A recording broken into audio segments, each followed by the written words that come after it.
apuesta indígena por la educación superior, la universidad, y sus demandas en cuanto a los cambios que deberían operar en ellas, sin embargo, distan de ser homogéneas y se radicalizan en función de la historia de las relaciones interétnicas, de cada contexto político nacional y del grado de avance político indígena y de la participación de líderes e intelectuales políticos indígenas en la comunidad política.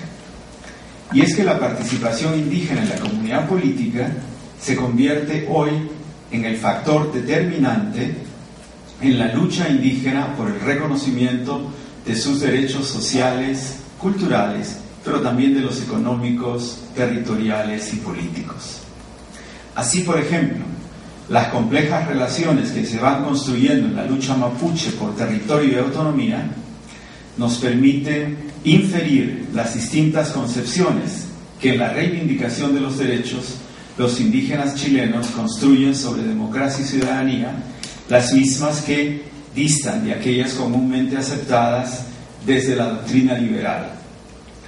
En este contexto de redefinición de relaciones históricamente construidas entre indígenas y no indígenas en América Latina y de refundación de nuestros estados, en el marco de un pensamiento y una actitud colonial mucho aún vigente, Bolivia y Ecuador se constituyen en escenarios claves. Estos dos países, como ya lo mencionara Ruth, pasaron recientemente por un proceso constituyente y por referéndum popular los años 2009 y 2008 y cuentan con nuevas constituciones que en muchos sentidos rompen con el paradigma liberal precedente y con la noción clásica de Estado-Nación que América tomó de la Revolución Francesa. La adopción de un nuevo carácter plurinacional del Estado por parte de los pueblos de estos dos países andinos nos sitúa ante un escenario hasta ahora inédito en el continente, pues de jure se rompe con la clásica asociación Estado, Nación, Cultura, Lengua. La aceptación de la existencia de diversas naciones al interior de un mismo Estado, amén de plantear numerosas interrogantes respecto a su estructura y funcionamiento, nos sitúa ante un escenario singular en el cual la hegemonía cultural y política que ostentaba el sector criollo mestizo de habla hispana es puesta en cuestión a raíz de la adopción de esta nueva visión y discurso político, tal como ahora ocurre sobre todo de manera singular en Bolivia. Diversas interrogantes emergen de decisiones constitucionales como estas en cuanto a las modificaciones subsecuentes que deben dar sentido al nuevo régimen, los cambios políticos sociales que habrán de tener lugar, estoy seguro, afectarán distintos sectores y ámbitos de la vida nacional, de entre los cuales nos interesan por ahora los relativos a la redefinición del concepto clásico de nacionalidad, la propia redefinición identitaria y la construcción ciudadana a la luz del reposicionamiento de aspectos centrales del modelo civilizatorio indígena, de sus manifestaciones culturales y lingüísticas y del reconocimiento de algunos derechos colectivos históricamente demandados por las organizaciones indígenas en distintas regiones y países del continente. En ese proceso, el posicionamiento de las universidades convencionales y de las indígenas frente a la nueva multinación y a la adopción de paradigmas indígenas como el del buen vivir, o Suma Causa y en quechua, o Suma Camaña en aymara, o Ibi Marae en guaraní, merece especial atención por la atención deliberada que el sector indígena pone hoy en el nivel de educación superior. También surgen preguntas referidas al papel que la universidad jugará en la redefinición teórico-conceptual y práctica del sentido liberal que la ciudadanía adoptó desde los inicios de la República. A lo que ocurre en estos dos países, si bien no desde un enfoque nacional, sino más bien regional o incluso local, se suman otras situaciones latinoamericanas que de facto y no de jure cuestionan el sentido uninacional del Estado, y en las cuales organizaciones, líderes e intelectuales indígenas postulan la plurinacionalidad o multinacionalidad como vía de salida al entrampe histórico entre indígenas y no indígenas. Como les comentaba, la plurinacionalidad marca hoy también el devenir de regiones como la del Cauca en Colombia y la región mapuche chilena, en las cuales, por la vía de los hechos, se buscan formas alternativas de gobierno desde una lógica autonómica, inspirada también o encaminada hacia la construcción de la multinación. También en estos contextos surgen iniciativas alternativas de educación escolar y de educación superior impulsadas desde el Estado, que buscan interpretar y a la vez responder a las demandas indígenas sobre la base de cuestiones tanto epistemológicas como ontológicas. Tal es el caso, por ejemplo, de la Universidad Autónoma Indígena Intercultural del Consejo Regional Indígena del Cauca, a la cual me referí. La UAI, esta nueva universidad, está logrando, no sin dificultad, construir un sentido ciudadano colectivo y diferente al liberal, y está contribuyendo a la configuración de un nuevo proyecto político-pedagógico que reafirma la identidad indígena y la autonomía política, y desde allí plantea también un nuevo tipo de democracia que enfatiza lo colectivo por sobre lo individual.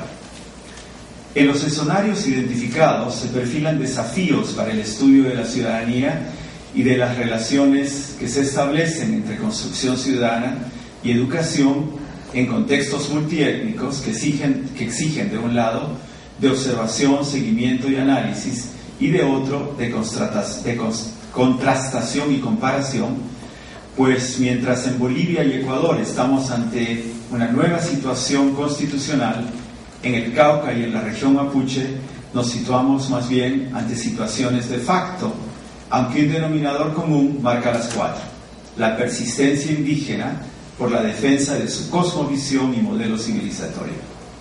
Ello nos sitúa ante algunas interrogantes que consideramos menester analizar y que son las siguientes. ¿En qué está la demanda indígena en materia educativa actualmente? ¿Cómo se pueden engarzar tales demandas con la orientación de plurinacionalidad que hoy parece impregnar o subyacer al discurso reivindicativo indígena?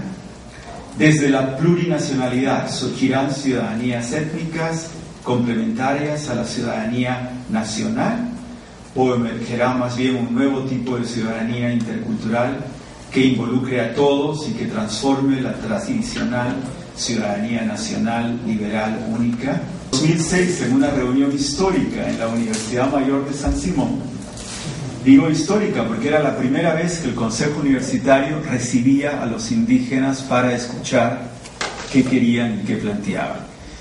Yo recuerdo que nos tocó convencer al rector de entonces para que convocara una reunión de consejo y recibiera a los indígenas.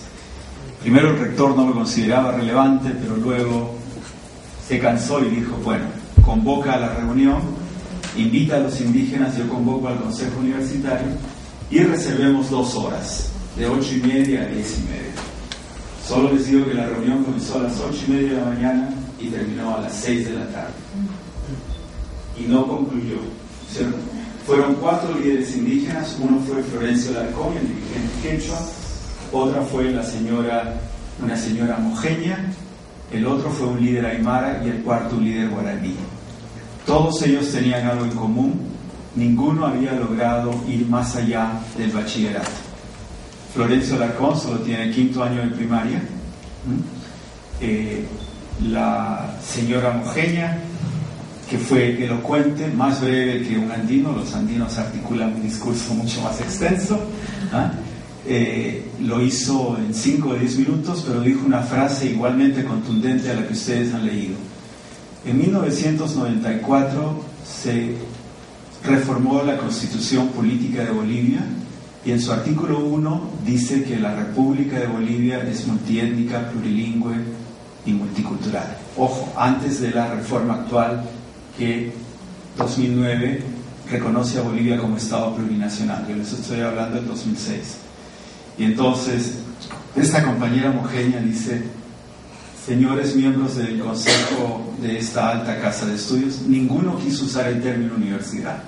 Todos hablaban de casa de estudios superiores o alta casa de estudios. ¿Por qué? Porque ellos cuestionan incluso el nombre de universidad. Pero la señora Mojeña, con 5º año de primaria, dice: la constitución política se reformó y eso nos costó a nosotros luchas, marchas, etc. Y dice: las cosas en Bolivia están cambiando poco a poco, pero yo no veo que la universidad cambie nada. Entonces dice: ¿será por su autonomía que la universidad no cambia? ¿Será que por su autonomía la universidad no debe cumplir con la constitución política del Estado?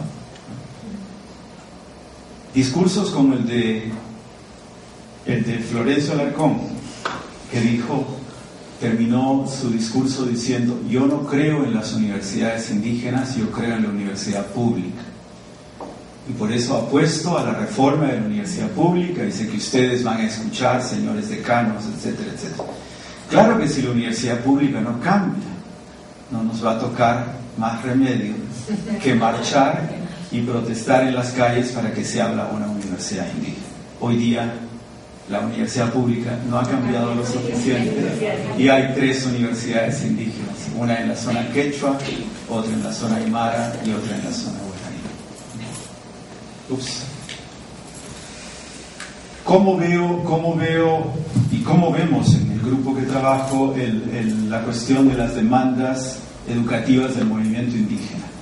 Primero, observamos, sobre todo para el caso sudamericano y particularmente para el caso boliviano, aunque se vuelve una constante cada vez mayor, una radicalización de un discurso que hasta hace no mucho giraba únicamente en torno al tema de educación intercultural bilingüe.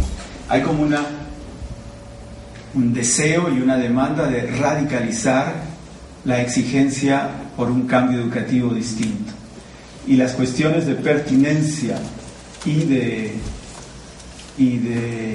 relevancia van de la mano con equidad y pasan sobre todo por proponer ahora la intraculturalidad como noción frente a la interculturalidad que se construyó en los 70s, como le decía, por proponer la intraculturalidad como espacio para la recuperación y sistematización del conocimiento propio y como condición previa al diálogo intercultural. Lo que los indígenas dicen: no estamos nada en contra de la interculturalidad, pero tiene que haber espacio para recuperar lo propio, para nuestra propia dignidad como pueblos y para reposicionar lo propio antes de establecer el diálogo intercultural. Y los que conocen el sentido que el término y que la noción de interculturalidad ha tenido, dirían: pero eso está en la interculturalidad. Pero lo cierto es que, como veremos más adelante, ha habido también una cooptación del término por parte del Estado, una apropiación del término y una tergiversación del sentido primigenio que tuvo. Y entonces, si eso es intraculturalidad, la interculturalidad se la ve hoy día desde la lucha por los derechos civiles y políticos y, como Ruth ya lo destacó, por el cuestionamiento de las relaciones de poder y acceso al mismo. No quiero dejarlos con la impresión que en sus inicios, cuando en los años 70 y cuando la discusión sobre interculturalidad se inscribe en Sudamérica, que es en el Congreso de Americanistas que tuvo lugar en Lima en 1972, se comienza a discutir este tema, la cuestión de la interculturalidad ponía en cuestión, la noción de interculturalidad ponía en cuestión desde sus inicios el carácter y el funcionamiento del Estado. No obstante ello, hoy día los indígenas destacan la cuestión del Estado y de las relaciones del poder. Y por ejemplo, el líder que anterior cité nos diría también de estar aquí: para mí interculturalidad no es otra cosa que tomar el poder o al menos compartirlo. Entonces, ¿cuáles son los nuevos frentes que se abren a mi entender? El cuestionamiento a las posiciones simbólico-culturalistas y la vinculación de estas posiciones y reivindicaciones simbólico-culturalistas con la lucha por la supervivencia. Como dicen los nazas colombianos, lo que está en cuestión ahora es nuestra pervivencia como pueblos: tierra, territorio, recursos naturales. Y a esa lista larga de la memoria larga indígena se añade hoy el tema de la refundación del Estado. Aterrizando un poco más en el campo educativo, aparece un interrogante que no había asomado antes, pero es que ahora nuestros estados están por arrebatarle a las familias indígenas el último y pequeño espacio que tenían para la reproducción cultural autónoma, de 0 a 5 años, ¿verdad? Primero los institucionalizamos a los 6, luego añadimos un año obligatorio de preescolar, y ahora en mi país, por ejemplo, sí, exactamente, ahora en mi país, con una cobertura de casi 62% de la educación inicial de 3 a 6 años, ahora el nuevo plan de gobierno es de 0 a 5 años, de 0 a 5 años, ¿no es cierto? Entonces, ya la familia indígena no tiene a sus hijos para hacer lo que ellos quieren, ¿no es cierto? Entonces, los indígenas amazónicos peruanos dicen: no nos podemos oponer a la educación inicial, porque eso nos querramos o no, llegó. Tenemos que pensar ahora qué tipo de educación inicial, cómo, con quién, y en Quito se están diseñando un programa alternativo de atención en hogares y por parte de las madres, pero no permitiendo que sea el Estado el que tome a los niños de 0 a 3 años, ¿no es cierto? Ese es un tema nuevo y creo que va a merecer la discusión en los próximos años, ¿no?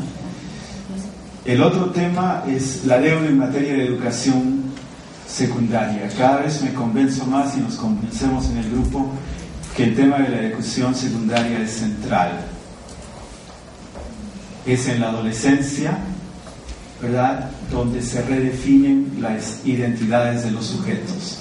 Y hemos puesto todo el acento en la educación primaria, olvidándonos de la importancia estratégica de la secundaria, no solo porque han de ir a la universidad, no está eso en discusión, sino precisamente por la formación integral del sujeto en esa etapa clave de su desarrollo, que es la adolescencia y la juventud.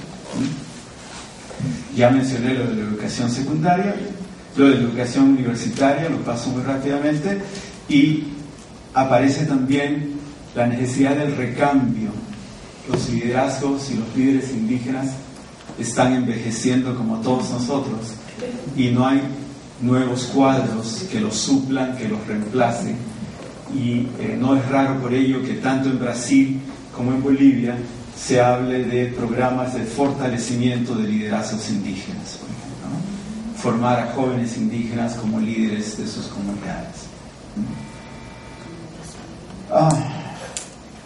Sigue todavía latente el reclamo de educación intercultural para todos, pero ahora en esa radicalización los indígenas nos dicen educación intercultural y bilingüe para todos, dicen. Y más de uno me dice a mí: si la educación intercultural bilingüe es tan buena, ¿por qué no la aplicas también a tus hijos? Y no con inglés o francés como lo hacemos, ¿no es cierto? ¿No? Y obviamente, reitero, en el marco de la descolonización aparece ya no solo la cultura como recurso político. Recuerden que la cultura como recurso político aparece en el discurso latinoamericano en los 80, en los 70, ahora aparece la educación también como recurso político. ¿Cuáles son las respuestas del Estado? No me voy a perder ahí, ustedes lo conocen muy bien. Más que una respuesta desde esa interculturalidad transformativa postulada de la mano del movimiento indígena, a nuestro entender, lo que ha ocurrido ha sido más una respuesta desde un multiculturalismo anglosajón neoliberal, calcado y copiado mucho de la situación estadounidense y canadiense por sobre todo, y hace un discurso que las agencias de Naciones Unidas y otras agencias de desarrollo han llevado a lo largo del continente. Eso nos ha llevado a una situación dramática en Guatemala, por ejemplo, donde la posición del juntos pero no revueltos no es solamente reivindicada por la clase dominante, sino también por los sectores indígenas, ¿no es cierto? Entonces, estuvimos con Ruth en una discusión con compañeros indígenas guatemaltecos propiciada por la Universidad de San Carlos, que quería replantear la epistemología que subyace a toda la educación indígena en Guatemala, y tuvimos un debate con unos 40 líderes indígenas, líderes intelectuales y profesionales indígenas, para contrastar multiculturalidad, interculturalidad, multiculturalismo, etcétera, etcétera, etcétera. Y después de 3 días ellos se reafirman en que Guatemala no está lista para la interculturalidad, sino que debe seguir transitando por el multiculturalismo, que es mejor que los mayas estén a un lado y los ladinos estén en el otro, ¿sí? Y eso es preocupante para la construcción de la utopía del Estado plurinacional también, ¿verdad? Y de la interculturalidad como utopía de salida para la construcción de una nación que se encamine hacia el ideal de la unidad en la diversidad. Luego, los estados, desde esa visión más multicultural que intercultural, los vemos anclados en una lectura compensatoria de la EIB o la EBI o la etnoeducación, como se le llama en Colombia. Sigue siendo vista este tipo de educación como compensatoria, ¿no es cierto? Es para compensar inequidades, no es para transformar identidades, ¿no? Y la apropiación que el Estado ha hecho de la EIB ha contribuido a una desvinculación de EIB y política, ¿no es cierto? Se ha perdido el sentido político que tenía la EIB, y más aún se ve la participación de los padres de familia solo como funcional y de manera pragmática para responder a los intereses del Estado, en esa lógica de la participación social que los gobiernos liberales abrieron en el continente. Y eso conlleva entonces a una separación marcada entre lo que la ley dice. Ya Ruth nos decía, hay un montón de leyes, pero no las ponemos en práctica. El discurso académico, el discurso legal y la práctica en las aulas está separada por una gran brecha que se traduce en una focalización y cobertura limitada.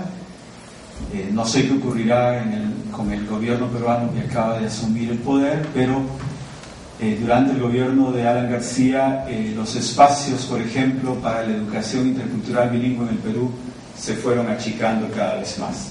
Antes era el espacio rural, luego fueron las comunidades más alejadas del espacio rural, ¿no es cierto? También en ese marco se han dado concesiones en el nivel universitario, creando programas de acceso universitario libre o diferenciado. Como dice acertadamente Charlie Hale, a partir del caso guatemalteco, se ha pasado del indio negado al indio permitido, pero como le añade algo, estamos lejos aún todavía del indio protagónico, ¿cierto?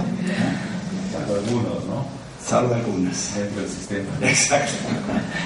Entonces, ello aquí ha llevado otra vez el caso de Guatemala al nivel más avanzado de ese multiculturalismo, la creación de ventanillas indígenas, y fíjense el nombre, estancos indígenas, ventanillas indígenas, pero así se le conoce en la política guatemalteca, y es aceptado por los unos y por los otros. Una de esas ventanillas indígenas es la Secretaría Indígena dependiente de la Presidencia de la República. Otra de esas ventanillas es el Viceministerio de Educación Intercultural Bilingüe, ¿sí? O de Educación Bilingüe Intercultural, perdón. Luego, también el Estado y las clases dominantes han sido eficientísimas en apropiarse simbólicamente de elementos indígenas desde un discurso políticamente correcto. Vuelvo a darles un ejemplo de Guatemala. Cuando uno va a Guatemala por la primera vez se subyuga porque ve la bandera multicultural flamear en todas las dependencias públicas. No hay cadena de televisión que no comience y cierre su transmisión con el himno guatemalteco cantado en distintas lenguas indígenas, ¿cierto? Y uno dice, qué maravilla, pero es la apropiación simbólica de eso para mantener más de lo mismo, ¿no es cierto? Y en suma, considero que la interculturalidad estatal, ¿no? Porque se la llama interculturalidad aun cuando sea más bien un multiculturalismo, ¿verdad? Esa interculturalidad estatal, a mi entender, es entendida por las clases dominantes y por el sector hegemónico como un ropaje contemporáneo del proyecto mesticista de siempre. Es decir, el 2011 no cabe más hablar de mestizaje, entonces hablemos de interculturalidad. Frente a esa situación, entonces, ¿cuáles son las demandas del movimiento indígena? Ya lo dije: radicalización, intraculturalidad, interculturalidad, estos nuevos frentes, ¿no es cierto? Nuevas visiones de democracia y ciudadanía y educación como recurso. Radicalización de la EIB, ¿sí? El cuestionamiento de la ontología del conocimiento escolar y académico, educación propia. Hoy como nunca comienzan a aparecer alternativas a la EIB o a la EIB estatal. En Colombia hablan de educación propia, en Brasil prefieren hablar de educación indígena, los mapuches prefieren hablar de educación endógena, ¿no? En Chiapas se habla de educación autónoma, ¿no es cierto? Pero hay diferentes denominaciones en búsqueda de marcar distancia de la EIB estatal.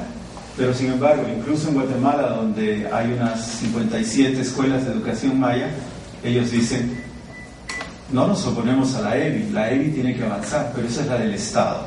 Mientras tanto, nosotros vamos avanzando en la educación maya, ¿no?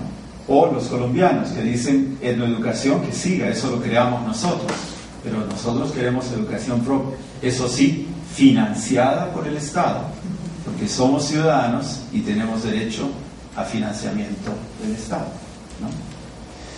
¿Eso qué implica? Diversificación curricular, involucramiento de sabios y conocedores indígenas. Creo que como nunca antes, hoy día hay un montón de proyectos en curso en el continente de diseños curriculares desde los propios pueblos. Solo en Bolivia hay 26 hasta el momento y les falta 10 para completar los 36 que requieren. En Guatemala acaban de cerrar la discusión y están en vistas de aprobación de un currículum maya, un currículum para el pueblo garífuna, un currículum para el pueblo xinca y, o aberración, un currículum para el pueblo ladino también. Debe ser existir. ¿Y por qué no un currículum ciudadano allá?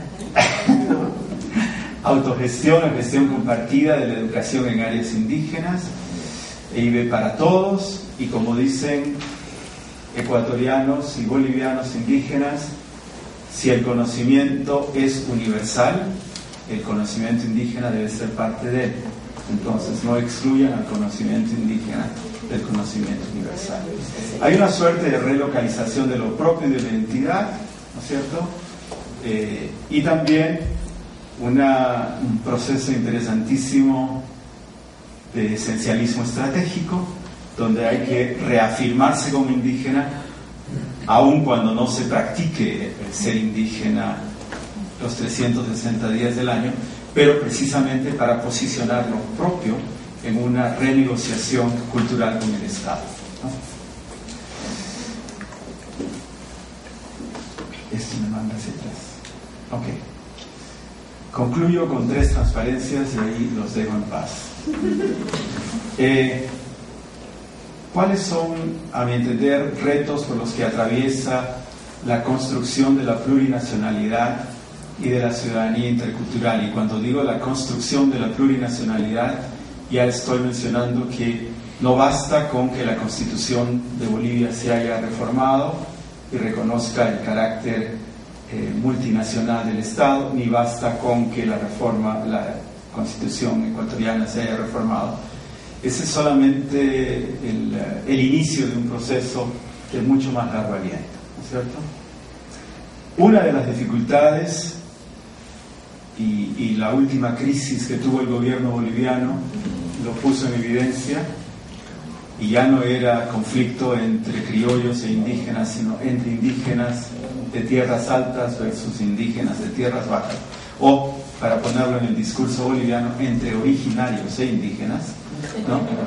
Pasa por la dificultad para comprender la relación que hay entre derechos individuales y derechos colectivos. Por ejemplo, les pongo el ejemplo de la cuestión de la lengua y la cultura, ¿no es cierto? Pese al cambio constitucional, la cuestión de la lengua sigue siendo vista como derecho individual y no también como derecho colectivo, es decir, como cuestión que atañe a la gestión de un territorio y no solo a la voluntad y deseo de un individuo, ¿sí? Segundo, la reacción ante el neoliberalismo y las 2 décadas que con fuerza entró el neoliberalismo en América Latina ha conllevado a una suerte de reconquista del Estado regulador y el Estado benefactor, ¿no? En Guatemala, por ejemplo, eso con la llegada del presidente Colom hace 4 años, está terminando su gestión en estos momentos, ¿no es cierto? Pasó por lo que él llamó el fortalecimiento del Estado, es decir, hay que fortalecer el Estado. Y eso uno lo ve también en Bolivia y lo ve también en Ecuador en este momento, ¿no? Y para mí ese es un reto, cómo casar ese Estado con la noción de plurinacionalidad, ¿no? Porque mientras que lo uno es conocido y tiene sus reglas y puede hacernos caer también en prácticas superadas, lo otro es inédito y requiere de mayor creatividad, mayor negociación, mayor discusión. Y en ese sentido yo veo, por ejemplo, en el caso boliviano en particular, un conflicto entre el nacional populismo con atención al indígena y la visión plurinacional que es construida más bien desde abajo. Entonces, mientras que desde abajo se va construyendo cada vez más y se va reforzando el tema autonómico, y autonómico no solo en cuanto al autogobierno indígena, a la autogestión, también al manejo de recursos naturales, etc., desde arriba se cae en la práctica del nacionalpopulismo muy ligada a la historia, la vieja y larga historia sindicalista boliviana, ¿no es cierto? Y entonces entran en colisión estas 2 visiones. Y por ejemplo, la Constitución boliviana brillantemente lo resolvió a favor del Estado plurinacional, quiero decir, que dice: los recursos naturales son propiedad de los pueblos indígenas, quienes ceden su administración al Estado.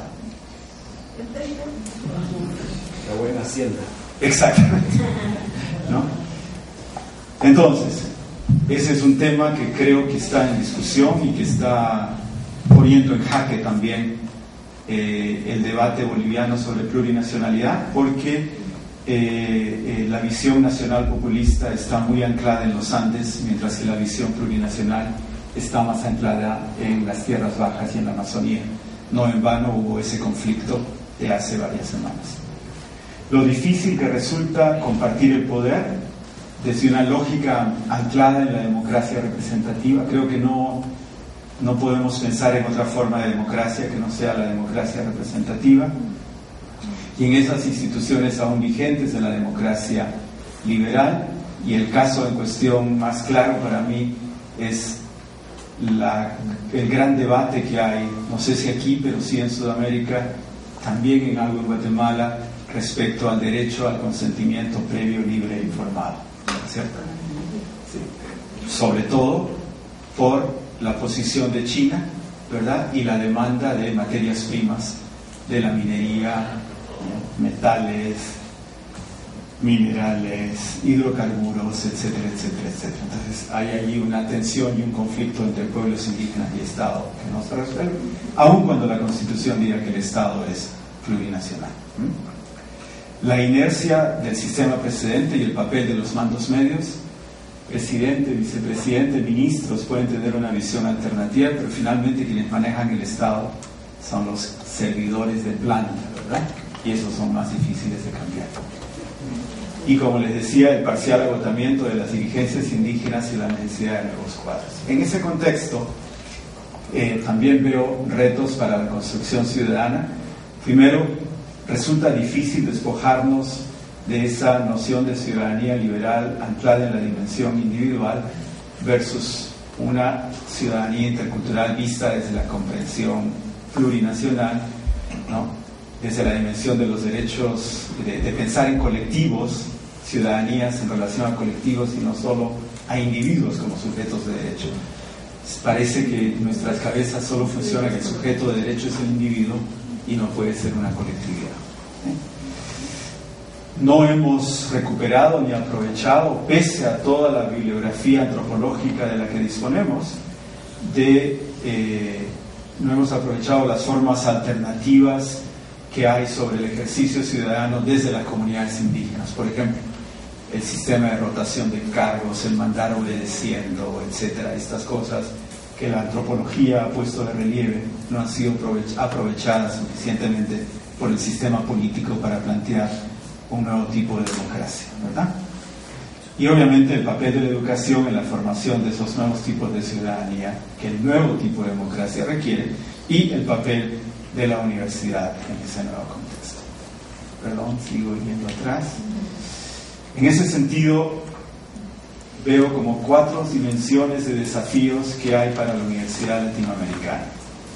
Unas en el plano ético, que caen por su propio peso, no las menciono. Otras en el plano epistemológico, y que tienen que ver, a mi entender, sobre todo con la necesidad de superar una suerte de inamovilidad epistemológica de la universidad y el anclaje universitario en una sola visión y lectura del mundo, ¿no? Y allí simplemente les recuerdo lo que dicen los indígenas: si el conocimiento es universal, tiene que incluir el conocimiento indígena, ¿no? La universidad está lejos de hacerlo, ¿verdad? La urgencia de recuperar, sistematizar y aprovechar otras formas de saber y conocer, ¿eh?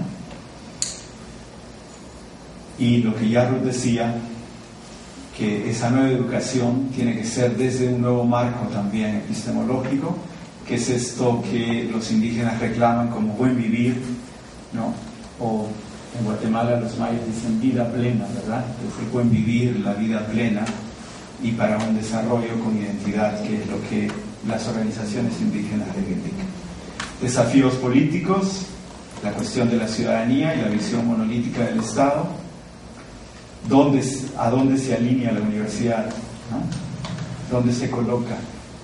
El alineamiento y respuesta más bien al carácter multiétnico, pluricultural y multilingüe. Y finalmente, también la Universidad Latinoamericana ha roto el vínculo proyecto nacional universidad, ¿verdad? Y cada vez se ha vuelto más un centro profesionalizante que un centro pensante y propositivo. De estos 3 desafíos se derivan otros que son pedagógicos, ¿no? Que tienen que ver con otras formas de aprender y enseñar, que tienen que ver con interculturalizar el currículo universitario, pero también interculturalizar el trabajo intelectual, interculturalizar la forma de hacer investigación, ¿no es cierto? En investigación, lo menciono muy de pasada, romper con la lógica y visión del informante, por ejemplo, ya marcaría una ruptura importante para la universidad.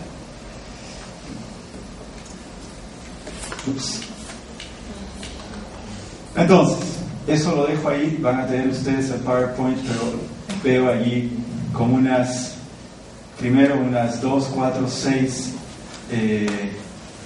7 políticas que tienen que ver con la universidad y su transformación, y una última transitoria, y por eso la pongo en cursivas, porque creo que mientras ese proceso se da, que es de larga data, el Estado no puede renunciar a políticas todavía desde una propuesta de discriminación positiva o desde acción afirmativa dirigidas a la atención con calidad y pertinencia de jóvenes indígenas universitarios.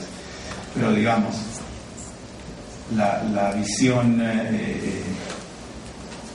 anhelada sería la que tiene que ver con los primeros puntos allí señalados, que pasan por la reconciliación entre universidad y nuevo proyecto de Estado. Muchas gracias.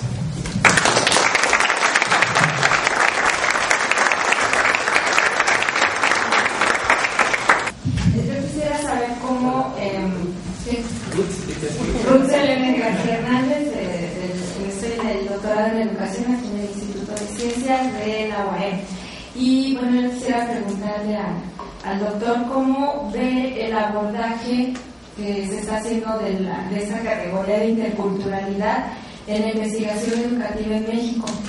Tengo la impresión, pero es solo una impresión, ¿no?, de que sí se está resignificando, pero ese concepto que yo creo, en efecto, el Estado ha enmascarado como una forma de mestizaje, ¿no? Entonces, como que se le están dotando de significados al concepto que ya ha sido de antemano apropiado por el Estado. Pero bueno, no sé la opinión del doctor. Gracias. ¿Qué más? Casillas, yo quisiera que, aprovechando la presencia de Ruth y de Luis Enrique, pudieran comentarnos el caso de la Universidad de Amantai-Huasi y la Causay, que bueno, aparentemente podríamos pensar que también podrían tener algún potencial de configurar esta nueva visión de la universidad que estaríamos pensando que es realmente, que surge realmente de las entrañas de la cultura o de las culturas, ¿no? Y bueno, después de esto a lo mejor me animo a otras.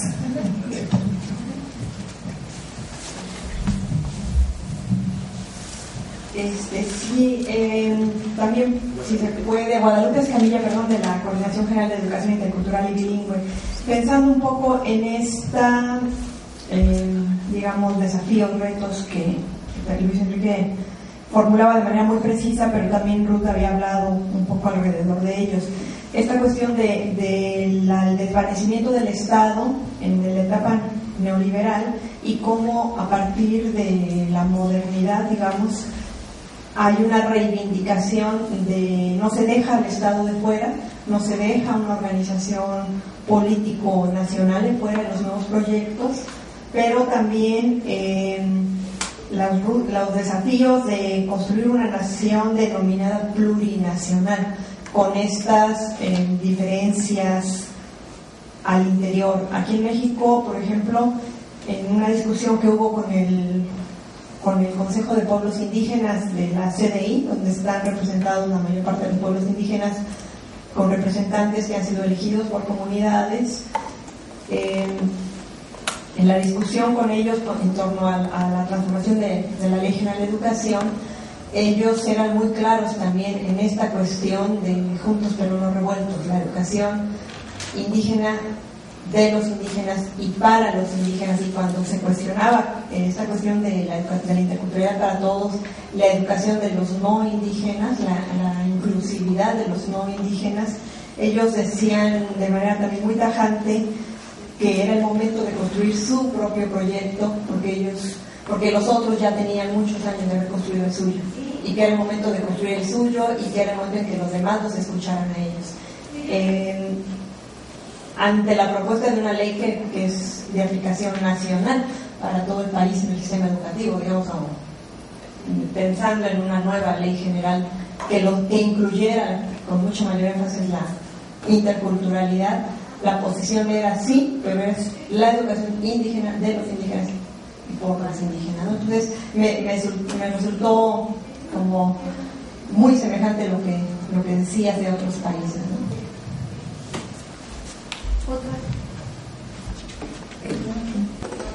A ver. ¿Una tú, una yo? ¿O nos complementamos? Ya. Voy a dejar la más difícil para el final. Sobre el tema Universidad Amantai-Huasi, que es una universidad indígena en el Ecuador, y el tema de la Universidad Causay, que en rigor es una ONG, yo tengo mi propia visión. Yo no creo que ni la una ni la otra responden a lo que se requiere. Puedo tener mis sesgos al respecto y ahí quizás Ruth discrepe conmigo, pero creo que la universidad indígena o la universidad alternativa, porque no es solo cuestión de ser indígena o no, más potente que veo emergiendo desde el sector popular en este momento es la del CRIC. Creo que es un proyecto realmente refrescante, es un proyecto novedoso, es un proyecto que incluye, pero incluye desde una mirada propia, y tiene derecho a tenerla, ¿no es cierto?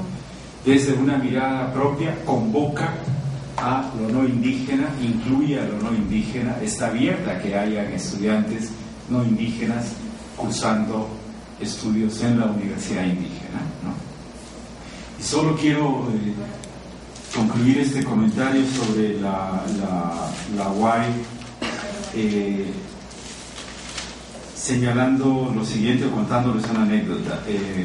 Mientras la universidad se gestaba y yo estaba viviendo en Bolivia, cada vez que pasaba por Colombia se enteraban los compañeros del CRIC y recibía una llamada o un email y me decían: sabemos que vas a Colombia, ¿puedes quedarte un día más? Usualmente aceptaba, decía sí. ¿Dónde va a ser la reunión? En el consulado del CRIC en Bogotá. Y solamente escuchen el lenguaje: el consulado del CRIC en Bogotá.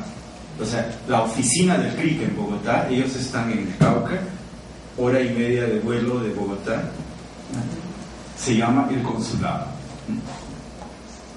Entonces, nos juntábamos a veces Tulio Rojas de la Universidad del Cauca, John Landaburu y yo, y era dialogar sobre su proyecto de universidad. Eso demoró como 3 años de pensar. Me acuerdo una vez de esas pasadas, en esas pasadas, en el consulado del CRIC estábamos 20 personas.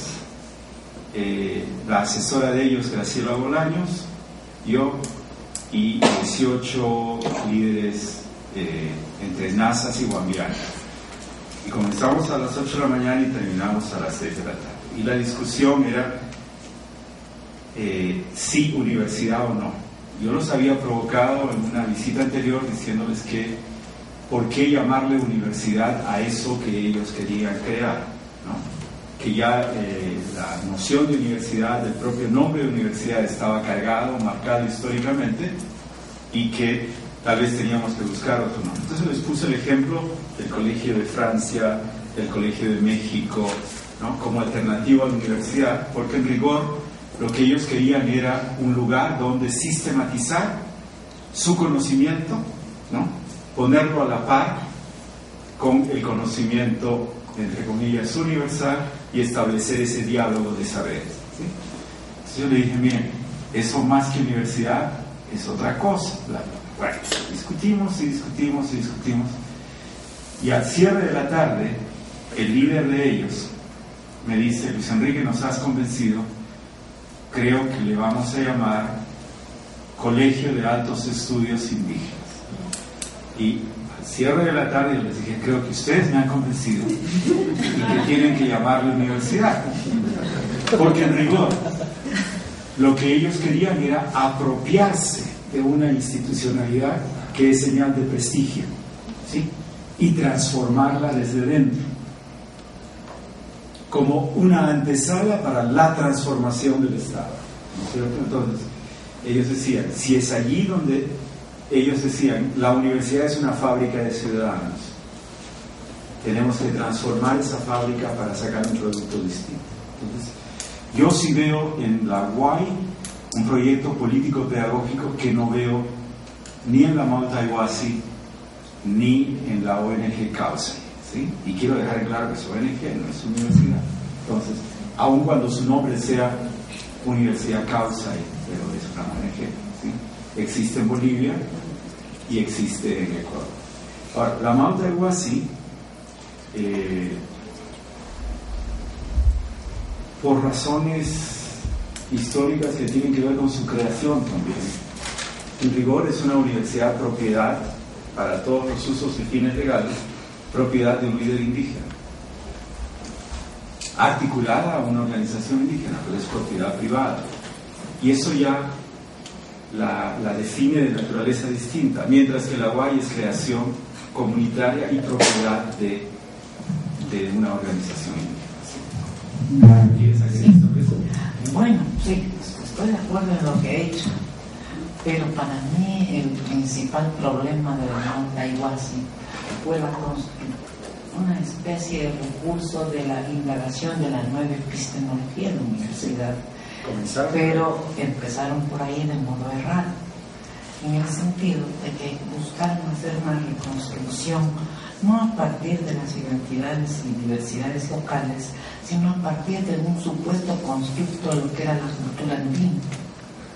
Y entonces han calcado y han copiado un poco los modelos de la estructuración social, simbólica, etcétera, que venían sobre todo de Bolivia y del Perú por el boom de los estudios andinos que hubo en el Perú en los años 70-80 y en Bolivia a partir de los 90. Entonces ahí lo que ha ocurrido en el caso específico del Ecuador es que en el Ecuador, a diferencia de Perú fundamentalmente, nosotros no andábamos tanto en la indagación de la cultura andina, sino en la indagación de las peculiaridades de las nacionalidades, porque era el discurso político principal. Entonces, cuando este modelo de la Mount Iwasi empieza a articularse a partir de este supuesto reconstructo de la cultura andina, va a provocar una serie de tensiones al interior de las bases de la propia organización indígena que supuestamente servía de sostén a la Mount Iwasi. Esa crítica yo me aburrí un poco de eso porque articulaban todo el currículo en una cosa que se llama la Cruz Andina, que es la Cruz del Sur, que se llama Chacana. Entonces yo les puse de apodo los chacanólogos, porque la Chacana, siendo la Cruz del Sur, no se divisa desde el Ecuador. Bueno, con decirles eso les digo todo. Sí, no se divisa, no está ahí. Y entonces lo que había que ver era lo que estaba ahí. Pero no lograron en la primera etapa, digo yo, ver lo que estaba ahí. Y lo que estaba ahí era una muy fuerte propuesta por la articulación de identidades nacionales y de las nacionalidades en un proyecto político nacional que buscara formas de transición con una clase media, con unos sectores populares que también podían impulsar y apoyar el proyecto político, porque a diferencia de Bolivia, ¿no es cierto?, la población, el peso poblacional ecuatoriano de la población indígena es muy pequeño. Entonces jamás hubiera tenido ese impulso ni la Tonaya ni ningún otro movimiento indígena sin una fuerte alianza con sectores populares, urbanos y rurales, que no eran indígenas. Entonces digamos que pues los chacanólogos han ido cambiando.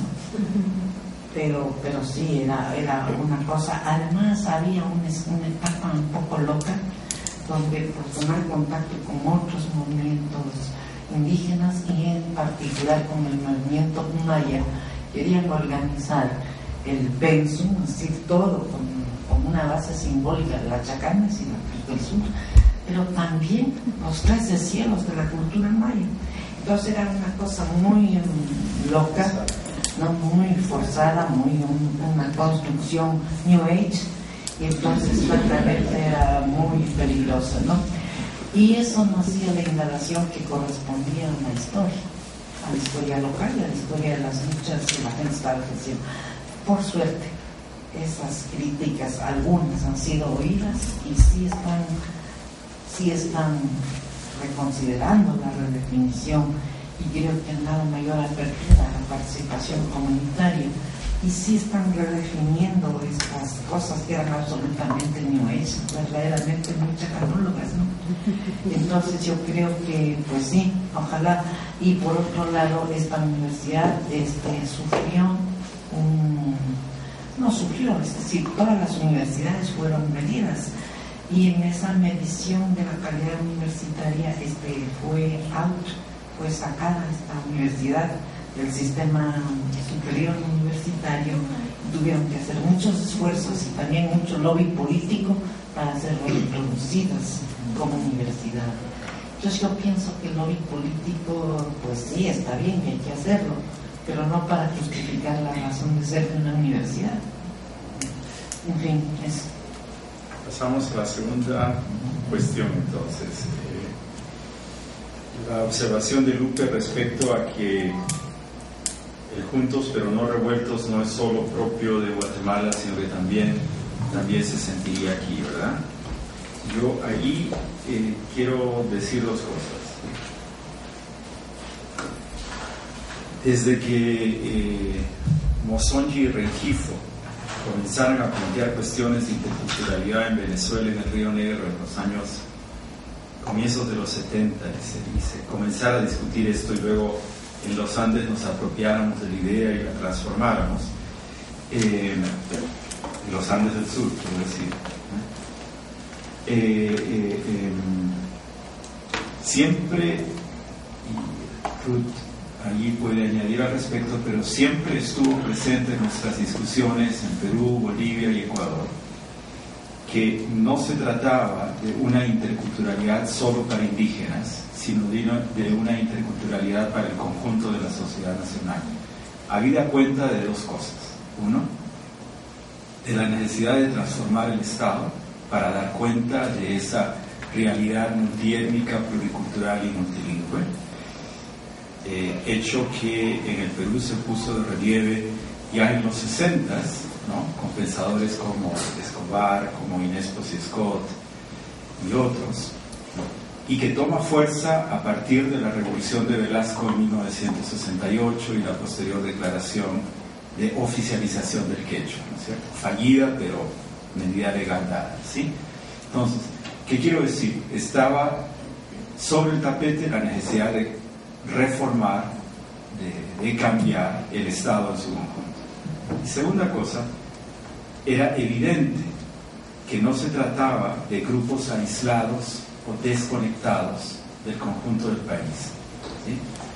En el caso de quechuas y aymaras están plenamente articulados en la vida nacional por la vida del mercado, para bien o para mal, en condiciones subalternas, pero estaban articulados. Entonces no se trataba de crear un proyecto cultural, educativo para un sector aislado, sino ya vinculado al quehacer nacional, desde una posición regida por la inequidad, la discriminación, el racismo, pero articulados al fin, ¿sí?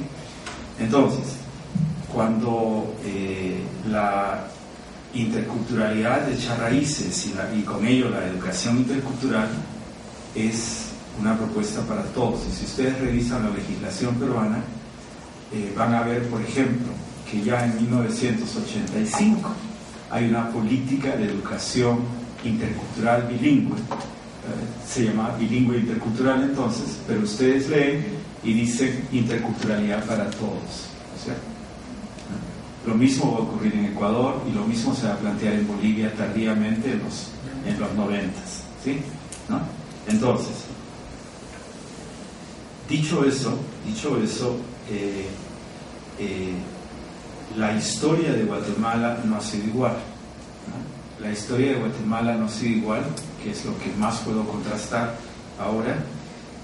Primero porque mientras que en Bolivia y Ecuador el discurso de la interculturalidad, de la educación intercultural, de la educación intercultural bilingüe, surge de abajo hacia arriba, y en el Perú surge de la academia, pero de la academia peruana, en Guatemala el tema llega de la mano de la cooperación internacional y llega de la mano de USAID en particular.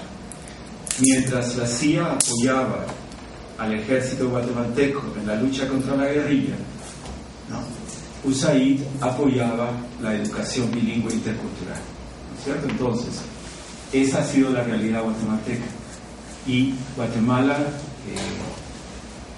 es un contexto académico muy dominado por la academia gringa, ¿no? Muy fuertemente dominado por la academia gringa hasta el día de hoy, ¿no? Incluso muchas escuelas universitarias estadounidenses hacen su trabajo de campo en Guatemala, ¿no es cierto?